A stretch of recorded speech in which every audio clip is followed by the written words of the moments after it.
Era il 17 maggio 1993, in un paesino del sud, tra ulivi abbandonati, una ragazza si fermò con il cuore in silenzio, quando apparve una luce dolce e immensa. Messaggio di Gesù Re della Rivelazione del 31 maggio del 1994. Bimba, sai questo nuovo mese a chi donarlo? Piccina, ti consacrerai tutti i giorni al mio sacro cuore, riparerai per esso, ti unirai ad esso, ti immolerai ad esso.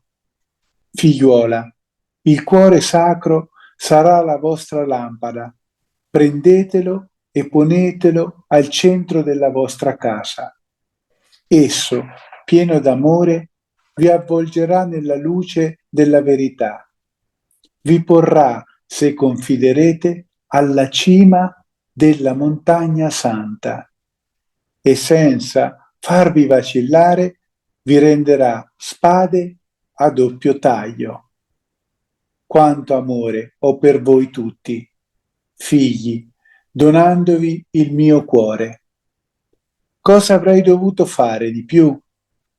Non abbiate paura di abbracciare le sofferenze. Fatelo per me, il vostro maestro, che vi conosce, sa di cosa ha bisogno il suo popolo. Amata figlia, nel mio mese amerò gli atti di riparazione, notte e giorno, e sulle vostre labbra vorrò sentir pronunciare tali parole. Ti amo e mi dono per il tuo regno.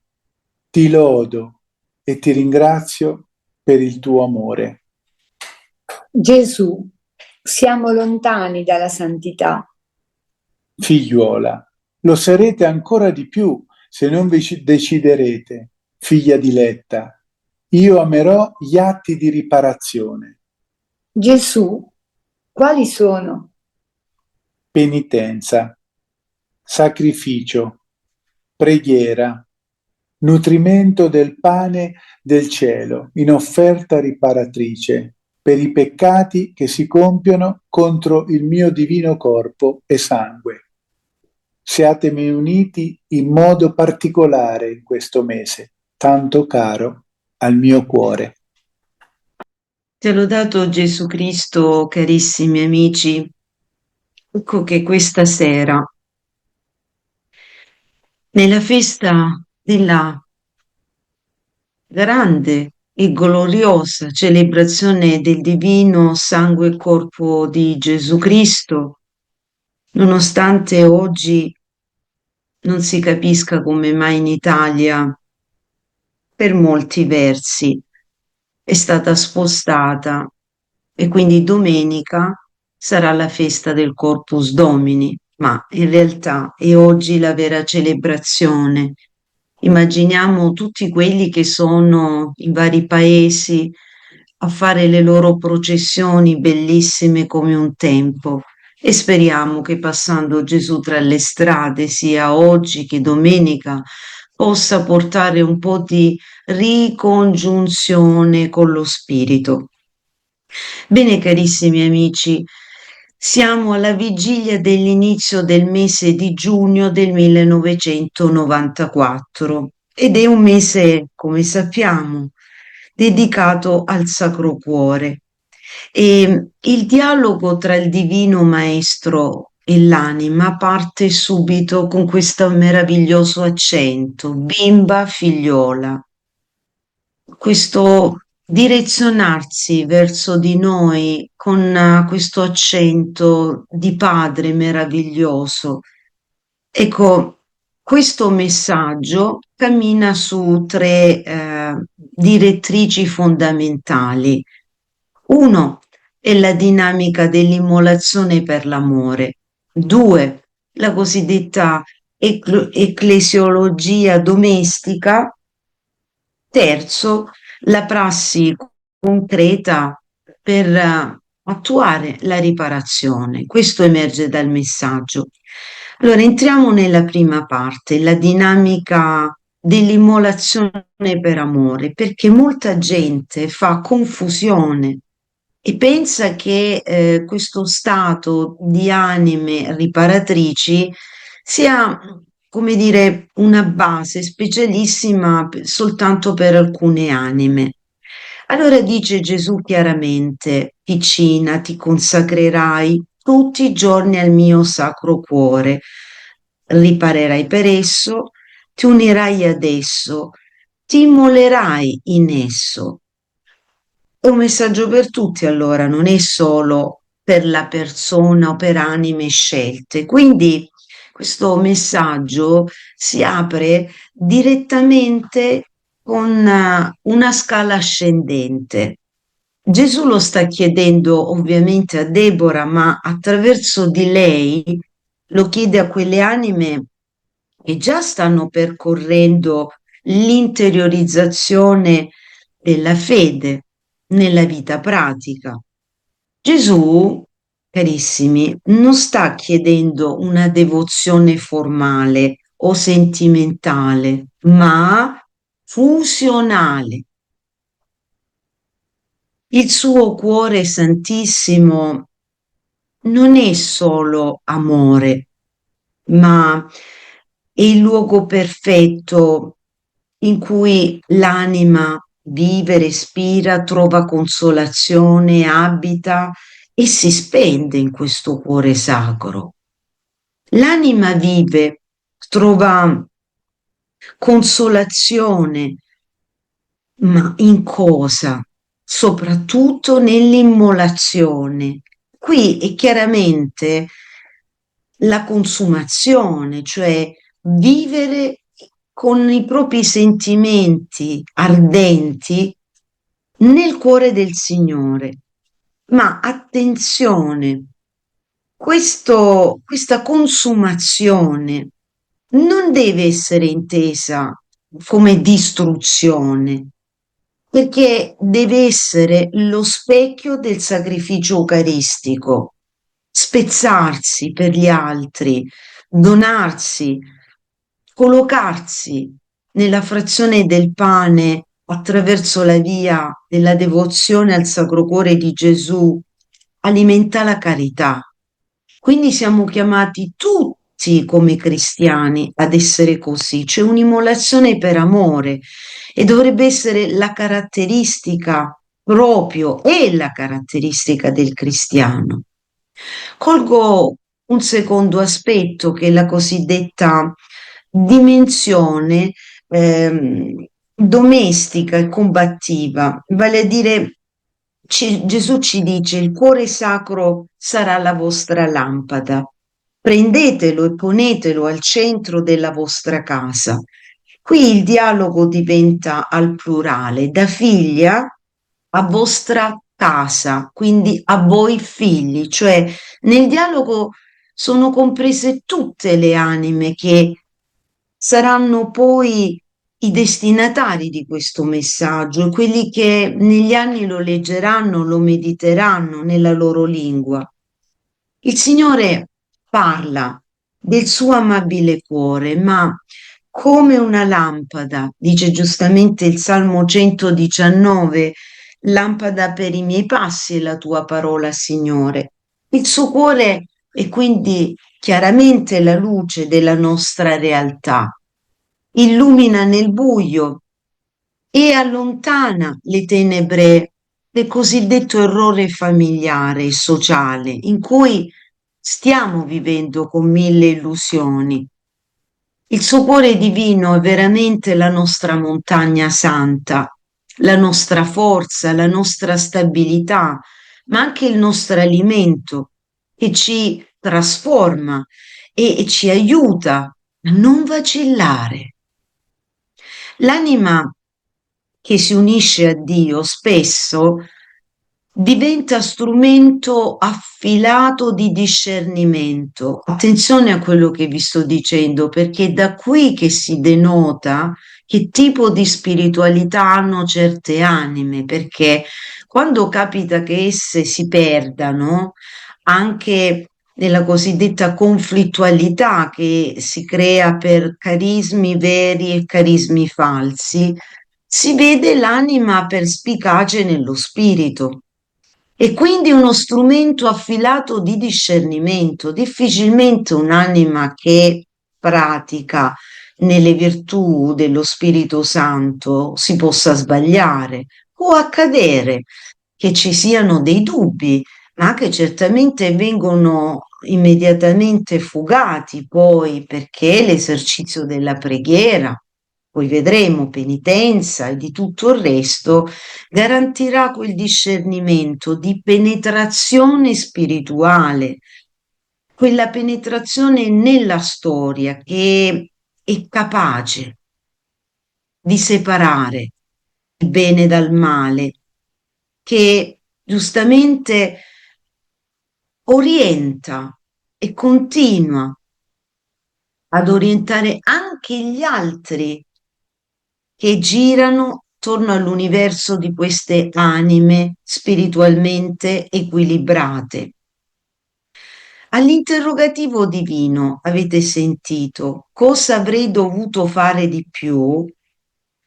Si coglie un lamento di amore che non cerca la condanna, ma lo sblocco del cuore nostro umano di fronte al cosiddetto mistero del dolore, con la frase non abbiate paura di abbracciare le sofferenze, ci mostra come queste, lo abbiamo già detto centinaia di volte e non ci stancheremo di dirlo, queste, le sofferenze, sono correnti e ci fanno del bene, anche se adesso non lo capiamo.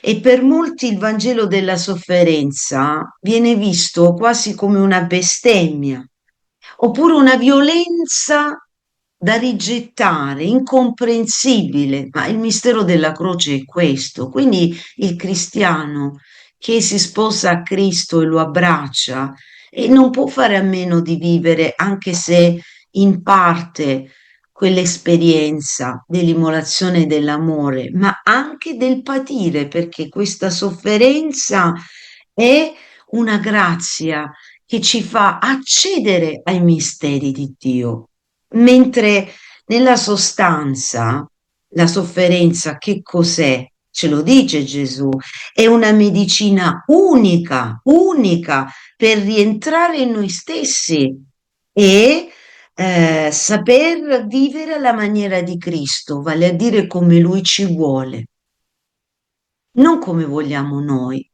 o come profiliamo la devozione, o come ci immaginiamo di essere più o meno cristiani o cattolici, ortodossi, eccetera. C'è poi un terzo aspetto che colgo da questo messaggio, la cosiddetta pedagogia della riparazione e il primato dell'Eucaristia. Il dialogo, quando giunge al termine, si direziona sul piano ascetico, certamente, ma immediatamente diventa poi pratico ed applicabile subito, da subito. Attraverso che cosa? L'accettazione, un po' di penitenza barra sacrificio, un po' di preghiera e certamente una immancabile rapporto con l'Eucaristia, perché è da lì che noi prendiamo la vita soprannaturale, non tanto dalla parola meditata, sì, quella alimenta il nostro pensiero, poi di fatto la nostra carne partecipa di una cosiddetta alimentazione, quindi Dio trasverberato viene a trasverberare la nostra natura umana. Il cuore pulsante del parlare di Gesù a Manduria è la richiesta divina di fare riparazione eucaristica. Dice contro quello che fanno al mio corpo e sangue, ovvero profanazioni, comunioni sacrileghe, freddezza, indifferenza, oltraggi o appena la tiepidezza. La giaculatoria che lui detta in questo caso non deve essere intesa come una semplice preghiera, ma un vero atto di volontà. E dice: Ti amo e mi dono per il tuo regno, ti lodo e ti ringrazio per il tuo amore, cioè questo servizio a Cristo è una donazione per il trionfo del suo regno sulla terra, che non è poca cosa, anzi è la cosa più importante che dovrebbe premerci, è la cosa per cui noi dovremmo vivere tutta l'esistenza. E alla fine ti lodo e ti ringrazio perché è il tuo amore che mi sostenta e quindi alimentandomi, esercitandomi nella tua grazia, mi rende fautore di questo bene, cioè sono posto in questa possibilità, ma non per nostra forza, per la grazia del tuo amore. Quindi lode e ringraziamento, perché questa lode, questo ringraziamento guariscono l'ingratitudine del mondo. Questo è un vero manifesto di resistenza spirituale, carissimi amici, di fronte alla deriva di un mondo che si allontana dal Signore e non lo vuole accettare, continua a rifiutarlo. La risposta del cielo, attenzione però, non è il castigo perché il mondo lo rifiuta. La risposta del cielo è diversa, è l'ostensione del cuore di Dio trafitto, cioè anziché punirci per quello che siamo e facciamo, lui ancora svela questo suo cuore, ce lo proprio ostende. L'Eucaristia per cui è l'atto di amore più grande, nel momento in cui continuiamo a ferirlo, a odiarlo, non solo in maniera diretta, anche nei fratelli in maniera indiretta, perché lì è sempre lo stesso Gesù che si nasconde. E allora in quel momento Gesù crea questa ostensione di se stesso e si avvicina a noi, così che non sia difficile incontrarlo, riconoscerlo ed amarlo. Allora l'anima buona, ma anche la meno buona, è chiamata, carissimi, a farsi sentinella, ma anche vittima d'amore, trasformando il mese di giugno in un tempo di assedio pacifico. Ecco, io vorrei che noi assediassimo questo mese veramente con tutti i desideri del nostro cuore, anche se ci troviamo in un momento di grande deserto spirituale. Qualcuno può dire: io non avverto questo afflato o questo cuore ardente verso Gesù, ma non importa. Assediamo questo tempo e rendiamolo pacifico con una serie di inflazioni di preghiere che non si interrompono mai. Ti dice Gesù, notte e giorno. Non so se a voi è capitato che nella notte continuate a pregare o vi svegliate talvolta che vi sentite pregare, che le labbra continuano. Sì, perché la mente che registra la preghiera fatta, se ce n'è stata, è buona e soda della giornata, allora questa preghiera continua attraverso la cosiddetta memoria. Quindi la mente continua anche nella notte.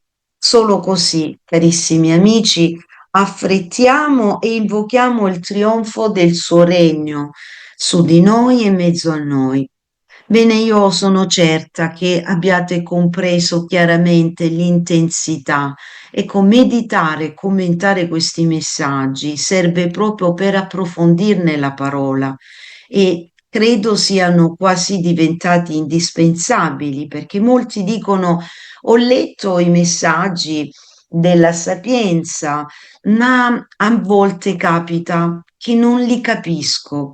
Quindi procederemo per tutto il tempo che Dio desidera attraverso l'ispirazione della liturgia dei mesi. In questo caso ci fa da sfondo la devozione al Sacratissimo Cuore di Gesù, peraltro cui sono legate tantissime promesse che il Signore fa, e una promessa che ha di là da venire è certamente la ristrutturazione sociale di questo mondo.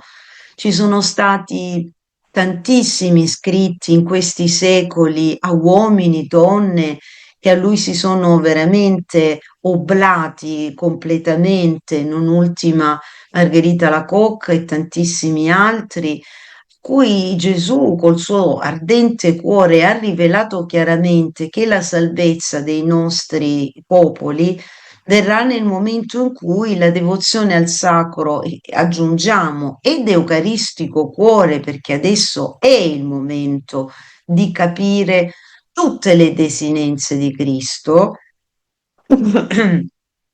allora, solo allora, Dio ci darà, in mezzo al caos che si protrarrà sempre in maniera tremenda e peggiore, grandi effetti del suo amore, e quindi il suo cuore, pieno di grazie e di miracoli, farà cose meravigliose per noi. Ci sono degli aspetti politici anche molto importanti. Sapete che il Signore addirittura ha promesso di ristabilire un certo tipo di logica politica, che noi la identifichiamo con la monarchia, un po' come c'è nella Chiesa, pensiamo oggi.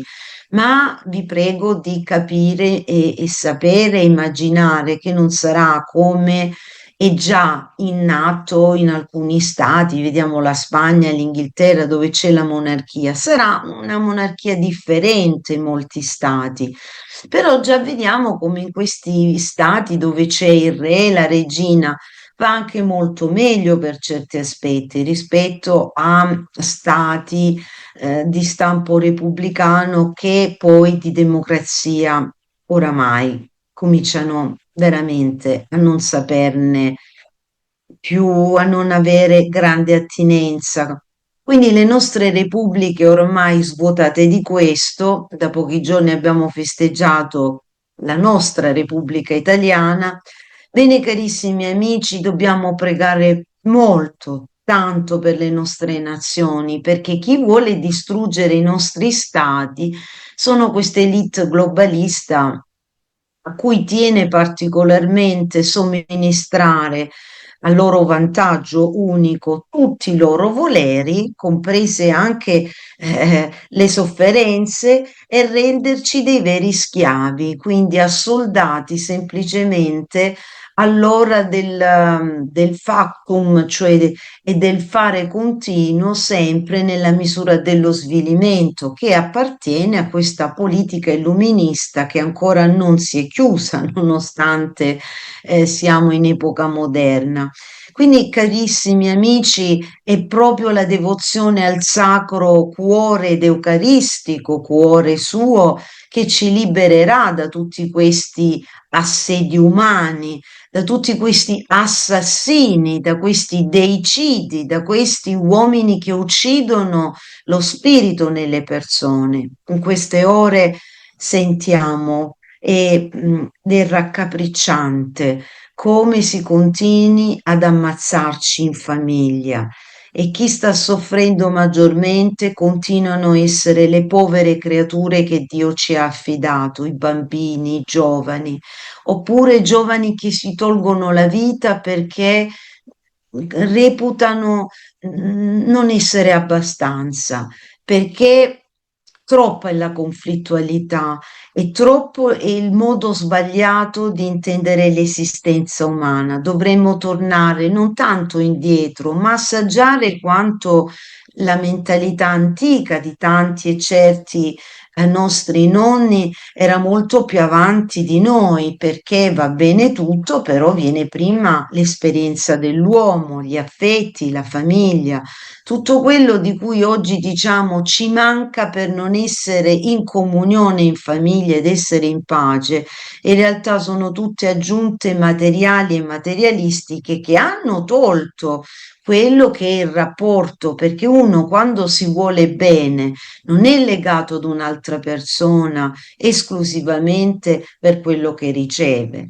E da qui arrivano tante sofferenze mentali, malattie interiori e molti fanno anche tanta terapia perché hanno dei traumi forti in quanto la famiglia ha generato all'interno questo malessere. L'antidoto la Madonna ce lo ha dato e colgo l'occasione questa sera di ricordarlo che è il focolare di preghiera. Quando in famiglia anche una sola persona ha creato il suo angolo di devozione e resta lì ogni mese perché a maggio è Maria, giugno Gesù, luglio è il prezioso sangue, agosto è il Padre, settembre gli angeli, ottobre di nuovo l'esaltazione del rosario, ardente fiamma d'amore di Maria, novembre i nostri cari defunti, poi arriva dicembre che è il tempo bellissimo della nascita di Gesù. Quindi vedete, siamo accompagnati. Avere questo angolo in cui ci prendiamo un attimo di respiro, come andare alla beauty farm spirituale, ci mettiamo lì, ecco quello è il momento del nostro paradiso. E in quell'ora di grazia o anche i 5 minuti entro cui abbiamo la poltroncina e ci sediamo a fianco a quell'altare, respiriamo ma immettiamo ossigeno di spiritualità. Quelli che navigano in quell'aria e si ritroveranno, anche se vengono da fuori, arrabbiati, impestati di tutto quello che hanno purtroppo dovuto respirare, sentiranno anch'essi la benedizione che si sparge in quella casa. Quindi mi raccomando, non abbandonate quell'angolo di riposo, fatelo proprio per egoismo personale, mettetevi davanti a questo vostro altarino, aprite la parola di Dio, aprite la sapienza rivelata e vedrete che Gesù vi risponderà anche in quel momento in cui magari avete un problema che vi sta assillando. Voi vi appropinquate in quella spazio sacro che avete consacrato anche perché avete l'olio benedetto e quindi in quel momento riceverete a provvidenza, prendo uno di questi 6 libri, giustamente avrete la risposta dal Signore attraverso l'angelo custode che guida la vostra mano alla conoscenza. Quindi leggendo in quelle parole saprete come continuare la giornata. Ecco, io prima di lasciarvi seguiranno a breve delle slide. Purtroppo, carissimi amici, il demonio è scatenato. Bene, proprio il 2 di giugno abbiamo assistito nuovamente a questa terribile realtà, cioè hanno messo fuoco. Grazie un po' alla provvidenza perché avevamo noi lavorato nei terreni, entrando nei terreni a fianco, cosa che non ci competeva, perché sentivamo la paura di quello che poteva accadere. Bene, mm, giorno 2 qualcuno di noi proprio nel cuore ha sentito, correte, andate a Celeste Verdura, ecco, non dirò uno dei 3 in famiglia, ma si è servito sicuramente di nostro figlio. E allora con il padre sono corsi e per provvidenza sono arrivati perché il vento soffiava così forte che ha iniziato giustamente a bruciare dappertutto. Ecco, vedete adesso questo albero caduto ha spezzato, diciamo, ha piegato la rete metallica. Tutta la parte della, come dire, il ponteggio che abbiamo per portare l'acqua alle rose, alle piante, è andato completamente liquefatto.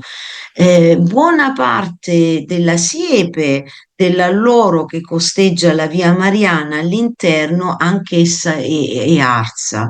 Fortunatamente l'essere arrivati in quel momento, perché poi essendosi sciolta l'acqua non arrivava, vedete qui c'è un tubo, ma lo vedete quasi reciso perché tutto quel il tubo intorno quello nero grosso che porta l'acqua dal pozzo verso, cioè tutto l'impianto di irrigazione è andato completamente bruciato e quindi avanti e dietro con questi secchi finché poi, come sempre sappiamo, sono arrivati i cosiddetti vigili del fuoco, ma hanno solo constatato e fatto la loro dichiarazione e hanno soltanto detto denunciate i vicini, tutto il vicinato, perché questi sono tutti alberi, campagne incolte, così non possono stare.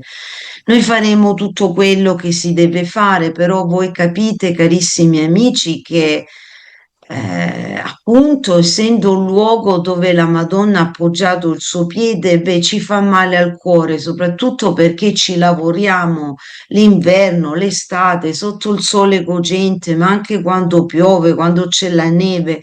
Siamo sempre in questa campagna benedetta. Vedete questi olivi che sono a fianco, diversi dei nostri, che sono più verdeggianti. Ecco, questi erano ormai quasi completamente secchi, quindi è stato velocissimo. Il vento ha subito creato questo tipo di volatilità del fuoco. Vedete qui alla mia sinistra, ecco tutto maciullato l'impianto di irrigazione. Insomma, qui per dirvi, cari amici, che dobbiamo porre in essere immediatamente ristabilire il luogo per come riusciamo, perché adesso il lavoro è grosso, soprattutto con questo caldo, e rischiamo di far seccare tutte le piante, le rose che sono state appena piantate, perché dimenticai di dirvi, ma per il 23 di maggio avevo promesso alla Madonna, poi alla fine ce l'abbiamo fatta, di trapiantare almeno più quasi insomma una settantina di piante di rose che adesso rischiano di andare anche queste seccate. Bene, l'aiuto è adesso un gioco forza di tutti, concorriamo nel piccolo, nel grande, vi invito tutti quanti perché è un momento di estremo, estremo pericolo perché non dobbiamo perderci tutto il lavoro fatto fin qui. Ecco, allora spero in una gara di solidarietà perché i danni sono grossi.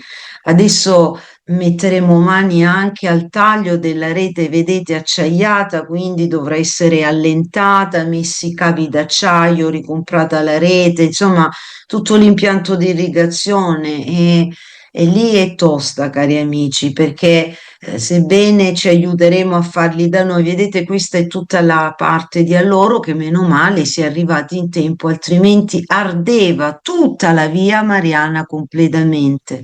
È come dire che è tornato selvaggio questo luogo e noi non dobbiamo permetterlo e speriamo adesso anche appena ci metteremo all'opera di tranciare chirurgicamente tutte le parti bruciate. Siamo convinti che la Madonna ci aiuterà perché questo è un luogo di grande forza e quindi non solo spirituale. Qui la natura sembra, e con la xylella ne abbiamo avuto contezza direttamente, che non si ferma ed è un'esplosione di forza inarrestabile, però c'è purtroppo la calamità del sole e il sole è cocente qui da noi, per cui dobbiamo immediatamente arrivare, vedete qui il palo, l'altra parte, vedete nella seconda fotografia, liquefatto, quindi spaccato, quindi l'acqua non può arrivare. Dobbiamo immediatamente porre rimedio a questo scempio fatto.